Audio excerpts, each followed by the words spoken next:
Sumainyo ang Panginoon. At sumayo rin. Ang mabuting balita ng Panginoon ayon kay San Mateo. Papuri sa iyo, Panginoon.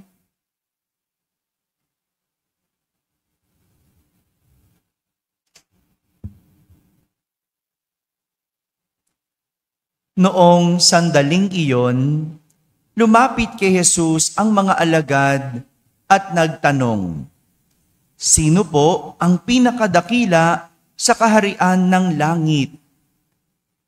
Tinawag ni Jesus ang isang bata, pinatayo sa harapan nila at sinabi, "Tandaan ninyo ito, kapag hindi kayo nagbago at tumulad sa mga bata, hindi kayo mabibilang sa mga pinaghaharian ng Diyos. Ang sinumang nagpapakababa, na gaya ng batang ito, ay siyang pinakadakila sa mga pinaghaharian ng Diyos. Ang sinumang tumatanggap sa isang batang ganito, dahil sa akin ay ako ang tinatanggap. Ingatan ninyo na huwag hamakin ang isa sa maliliit na ito. Sinasabi ko sa inyo, sa langit, ang kanilang mga anghel ay laging nasa harapan ng aking Ama." Mga kapatid, ang mabuting balita ng Panginoon. Pinupuri ka namin, Panginoong Jesucristo. Umupo ang lahat at makinig sa homilya. Magandang umaga po sa inyong lahat. Sa mga nasa barangay, nasa tahanan na nagsisimba via online at sa lahat ng nasa abroad, magandang araw at kasama kayo sa aming banal na pagdiriwang dito sa ating parokya. Simula noon at tingin ko hanggang ngayon, hindi nagbago ang usapin tungkol sa kadakilaan. Sabihin nyo nga, kadakilaan. Sa Ingles, greatest. Greatest. Gaya ng tanong ng mga alagad ni Jesus, sino po ang pinakadakila sa kaharian ng langit? Who is the greatest in the kingdom of heaven? Para sa atin, kapag sinabing dakila o greatest, lagi ang pamantayan ay kung sino ang higit. Sino ang higit na matalino? Sino ang higit na maganda? Higit na magaling? Higit na mayaman? At kung ano-ano pang higit. Pansinin natin, lahat ng higit na ito ay tumutukoy sa kung sino ang nangunguna. Di ba ganon? Pagka pinag-usapan ang higit, ito'y tungkol sa kung sino ang una, sino ang pangalawa, sino ang angat, sino ang pinaka. Dahil ganito ang pamantayan sa mundo. Ito ang basehan ng mundo pagdating sa pagiging higit. Ngunit nagulat ang lahat nang iharap ni Jesus sa kanyang mga alagad ang isang bata.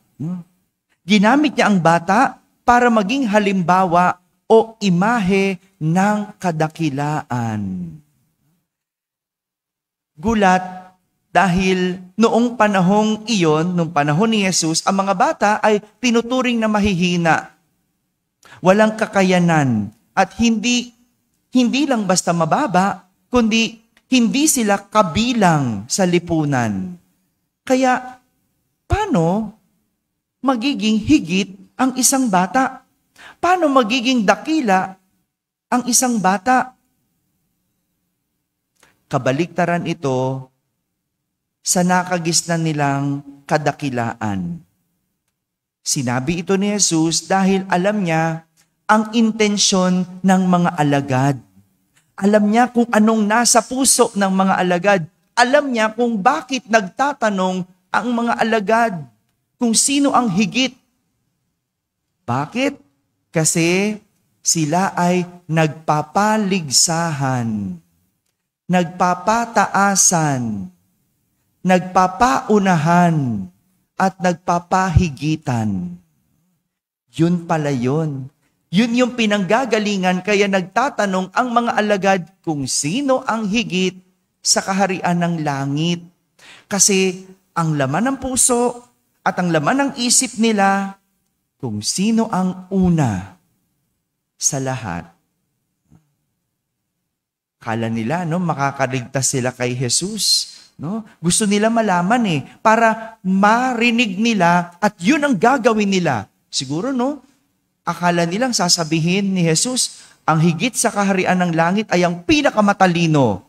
Malamang, pagtalikod ni Jesus, magpapatalinuhan yung mga yon, yung 12. Siguro, iniisip ng mga alagad, pagalingan, palakasan, Pero nagulat sila nang iharap sa kanila ang imahe ng isang bata.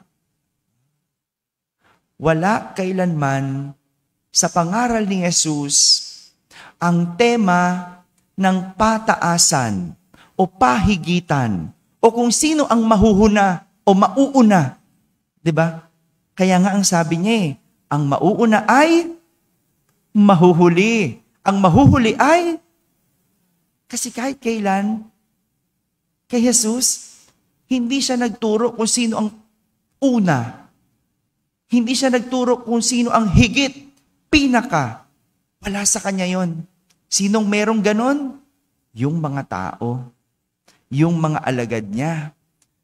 Wala sa kanya ang tema ng pataasan, pahigitan, kundi tema ng pababaan at kapakumbabaan. At yan ang basehan ng kadakilaan. Kaya nga, ang kultura sa atin, wag na tayong lumayo, di ba? Sa ating paaralan, sa ating trabaho, sa ating lipunan, at maging sa ating mga tahanan. Kultura ang pataasan. Kultura ang nagpapahigitan. At alam nyo, hindi yan Kristiyanong pamamaraan. Uulitin ko po, yung nagpapataasan, nagpapaunahan, ibig sabihin, pakikipagkompetisyon, tagisan o labanan. Magkaiba yung matalino ka talaga, kaya ikaw ang nangunguna sa klase. Magkaiba yun ha? Sabi mo ba, Father, so ibig sabihin masama maging matalino? Masama maging valedictorian? Hindi. Kung ikaw talaga ang magaling at matalino at hindi ka naman nakikipagkumpetensya, walang masama dyan. Likas sa'yo yan Hindi yun masama. Ang masama, kinakalaban mo. Kinukumpetensya mo para ikaw ang maging higit sa lahat. Para ikaw ang umangat sa lahat. Hindi ba? Yan yung nangyayari saan? Sa lipunan, sa eleksyon. Di ba? Kung ikaw talaga ang pinaka-popular o gusto ng tao, hindi mo kailangan makipagkumpetensya. Sino yung nagkukumpetensya? Yung naninira. Di ba sa eleksyon? Naninira. Bakit sisirain? Kasi nakikipagkumpetensya. Pero kung ikaw talaga ang gusto ng taong bayan, ikaw ang pulso ng bayan, at ikaw ang mangunguna sa halalan, well, iyon talaga. Walang masama doon. Pero kung ginamit mo yan, nandaya ka para umangat, nanloko ka para manguna, ayan ay kasalanan. Yan ay kasalanan. So kung maganda ka talaga at ikaw ang nangunguna sa kagandahan, hindi ka naman nakikipaglabanan o kompetensya, walang kasalanan dyan. Pero yung gusto mo magpaputi, gusto mo magpatangos ng ilong para manguna ka sa kagandahan, yan, may problema tayo dyan. Yan yung sinasabing kultura ng pakikipaglaban, pakikipagtagisan. Ngayong araw na ito, ginugunita natin ang ating mga anghel na tagatanod o anghel de la guardia, ika nga. No? Sila yung mga katuwang ng Diyos. No? The aid of God. Kapag sinabing katuwang, tumutulong sila sa Diyos. Tama? Hindi sila ang Diyos. Katuwang lang sila. Pero alam nyo, kahit noon, may ilang anghel na ang hangad ay maging Diyos. Again, hindi silang Diyos, di ba? Katuwang lang. Pero may anghel na nagnais maging Diyos. Kaya anong ginawa niya? Kinalaban niya ang Diyos. Kaya siya nagkasala at nahulog. Kaya nga, ang tawag sa kumalaban sa Diyos ay fallen angel. Sino yon? Si Lucifer. Naalala nyo, di ba? Nung kinuwento ko, di ba? Ano yung imahe ni Lucifer na naalala nyo? Nasa bote ng, di ba? Naalala nyo? Nasa bote ng gin, di ba? Yung kalaban ni San Miguel. Bakit? Kasi nakipagtagisan, nakipaglaban. Bakit? Gusto niya ring maging Diyos.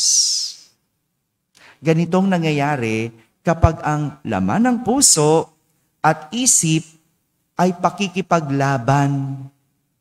Tayo ay nagkakasala at nakakagawa ng masama. At kahit mga anghel, nang maisip kalabanin ang Diyos, nagkasala. Kaya sa panahon natin ngayon, tingnan nyo yung paligid natin. Tingnan mo, talaga, lagi na lang pakikipaglaban, lagi na lang paunahan. Yan. Kasi gusto maging higit, gusto maging mayaman, pinaka. Ngayon, yung mga number 1 contractor, ngayon, tingnan mo, masaya bang buhay?